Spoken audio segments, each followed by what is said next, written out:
ಬೃಹತ್ ಹೂಜಿ ಆಕಾರದ ಕಲ್ಲುಗಳನ್ನು ಗಮನಿಸಿದ್ರೆ ಇದನ್ನು ಯಾವುದೋ ವಸ್ತುಗಳನ್ನು ಶೇಖರಿಸೋದಕ್ಕೆ ಬಳಸಲಾಗ್ತದೆ ಅಂತ ಖಂಡಿತವಾಗಿಯೂ ಅನಿಸುತ್ತೆ. ಆದರೆ ಯಾವ ವಸ್ತುನ ಮತ್ತು ಅದನ್ನು ಏಕೆ ಇಲ್ಲಿಟ್ಟಿದ್ದಾರೆ ಅನ್ನೋ ಪ್ರಶ್ನೆ ಮಾತ್ರ ಕಾಡದೇ ಇರಲ್ಲ. ಈ ಕಲ್ಲುಗಳು ಸಂಶೋಧಕರ ಪ್ರಕಾರ 3000 ವರ್ಷಗಳಷ್ಟು ಹಳೆಯದಾಗಿರ್ಬೋದು. ಆದರೆ ನಿಖರವಾದ ದಿನಾಂಕ ಇನ್ನೂ ಪತ್ತೆಯಾಗಿಲ್ಲ. ಉತ್ತರ ಲಾವೋಸ್ನ ಆಗ್ನೇಯ ಏಷ್ಯಾದ ಒಂದು ಬೃಹತ್ ಬಯಲಿನಲ್ಲಿ ಈ ನಿಗೂಢ ಕಲ್ಲುಗಳನ್ನು ಕಾಣಬಹುದು.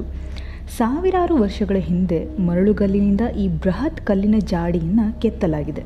ಹಾಗೆ ಕಲ್ಲುಗಳು ಯಾವ ಉದ್ದೇಶಕ್ಕೆ ಬಳಸಲ್ಪಡುತ್ತಿದ್ವು ಅನ್ನೋದನ್ನು ಕೇಳಿದರೆ ನೀವು ನಿಜವಾಗಿಯೂ ಆಶ್ಚರ್ಯಪಡ್ತೀರಾ. ಯಾಕೆಂದರೆ ಈ ಕಲ್ಲುಗಳನ್ನು ಮನುಷ್ಯನ ಹೆಣವನ್ನು ಹೂಳೋದಕ್ಕೆ ಹಾಗೂ ಕೊಳೆಯೋದಕ್ಕೆ ಉಪಯೋಗಿಸ್ತಾ ಇದ್ರು. 60 ಎಕರೆಗಿಂತ ಹೆಚ್ಚಿನ ವಿಸ್ತೀರ್ಣದಲ್ಲಿ ಹಬ್ಬಿಕೊಂಡಿರೋ ಈ ಪ್ರದೇಶದಲ್ಲಿ 90ಕ್ಕೂ ಹೆಚ್ಚು ಸೈಟ್ಗಳಿವೆ. ಪ್ರತಿ ಸೈಟ್ನಲ್ಲಿ ಸುಮಾರು 400 ಕಲ್ಲಿನ ಜಾಡಿಗಳು ಇವೆ. ಈ ಸೈಟ್ಗಳಲ್ಲಿ 3 ವಿಭಿನ್ನ ರೀತಿಯ ಸಮಾಧಿಗಳ ಪುರಾವೆಗಳನ್ನು ಕಾಣಬಹುದಾಗಿದ್ದು, ಪ್ರಾಥಮಿಕ ಸಮಾಧಿ, ದ್ವಿತೀಯ ಸಮಾಧಿ ಹಾಗೆ ಸಣ್ಣ ಸಿರಾಮಿಕ್ ಜಾಡಿಗಳೆಂದು ವಿಂಗಡಿಸಬಹುದು. ಇವುಗಳಲ್ಲಿ ಕೆಲವು ಜಾರ್ಗಳು 20 ಟನ್ಗಳಿಗಿಂತ ಹೆಚ್ಚು ತೂಗ್ತವೆ. ಪ್ರಾಥಮಿಕ ಸಮಾಧಿ, ಇದರಲ್ಲಿ ಸತ್ತ ಮನುಷ್ಯನ ಅಸ್ಥಿ ಪಂಜರವನ್ನು ಇಡಲಾಗಿದೆ. ದ್ವಿತೀಯ ಸಮಾಧಿ, ಇದರಲ್ಲಿ ಮಾನವನ ಮೂಳೆಗಳ ಕಟ್ಟುಗಳನ್ನು ಹೂಳಲಾಗಿದೆ. ಸಣ್ಣ ಸಿರಾಮಿಕ್ ಜಾಡಿಗಳು, ಇದರ ಮೇಲ್ಮೈಯಲ್ಲಿ ವಿಶಿಷ್ಟವಾದ ಸ್ಫಟಿಕ ಶಿಲೆಗಳಿದ್ದು, ಸಮಾಧಿ ಮಾಡಿದ ಈ ಸಿರಾಮಿಕ್ ಜಾಡಿಗಳು ನೆಲದ ಮೇಲಿರುವ ಬೃಹತ್ ಕಲ್ಲಿನ ಜಾಡಿಗಳಿಗಿಂತ ಸ್ವಲ್ಪ ವಿಭಿನ್ನವಾಗಿದೆ. ಇಂಥ ಸಮಾಧಿಗಳು ವಿವಿಧ ಸಮಯದಲ್ಲಿ ಏಷ್ಯಾದ ಭಾಗದಲ್ಲಿ ಸಮಾಧಿಗೆ ಬಳಸ್ತಾ ಇದ್ರು ಅಂತ ಹೇಳಲಾಗುತ್ತೆ.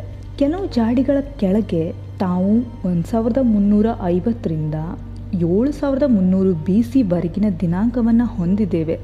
ಹಾಗೆ ಇನ್ನೊಂದು ಜಾಡಿ ಅಡಿಯಲ್ಲಿ 860ರಿಂದ 350 BC ವರೆಗೆ ಹೊಂದಿದ್ದೇವೆ ಎಂದು ಬರೆಯಲಾಗಿದೆ.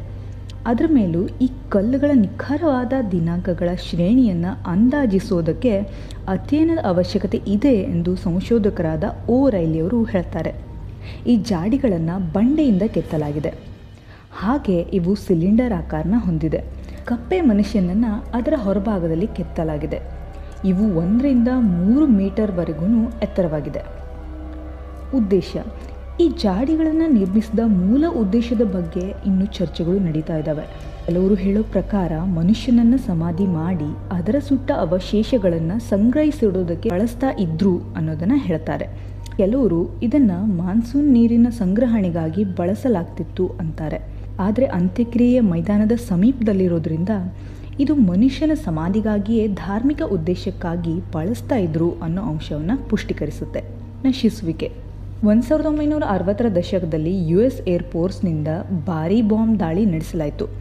ವಾಸ್ತವವಾಗಿ ಹೇಳಬೇಕಂತಂದರೆ USAF ಸಂಪೂರ್ಣ ವಿಶ್ವ ಸಮರ 2 ದಶಕಗಳಿಗಿಂತ ಹೆಚ್ಚು ಬಾಂಬ್ಗಳನ್ನು ಈ ಜಾಗದಲ್ಲಿ ಬೀಳಿಸಲಾಯಿತು.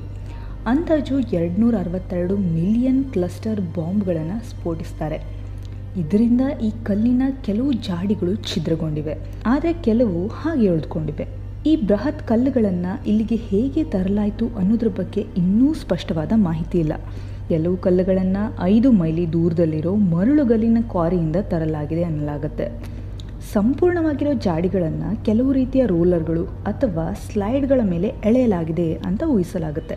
ಈ ಕಲ್ಲುಗಳನ್ನು ಗಮನಿಸಿದ್ರೆ ತಂತ್ರಜ್ಞಾನವೇ ಇಲ್ಲದ ಕಾಲದಲ್ಲಿ ವಿಜ್ಞಾನಕ್ಕೆ ಸಂಬಂಧಪಟ್ಟ ಕೆಲವು ರಹಸ್ಯಗಳ ಪ್ರಶ್ನೆಗಳು ನಮ್ಮನ್ನು ಕಾಡುತ್ತವೆ.